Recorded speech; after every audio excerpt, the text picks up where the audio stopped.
How to add trusted connection on Roblox. So first step you need to do is to open your Roblox and log in into your Roblox account.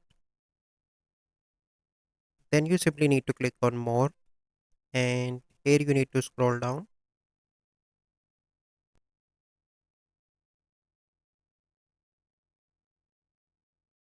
click on settings. Then you need to click on account info.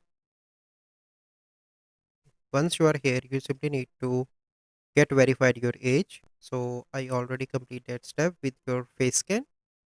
Once you complete that, you simply need to go back onto the home, click on connect, and here you have your QR code that you can share with your friends. And once your friends scan that, they will add you, or you can add your friend as your connection here.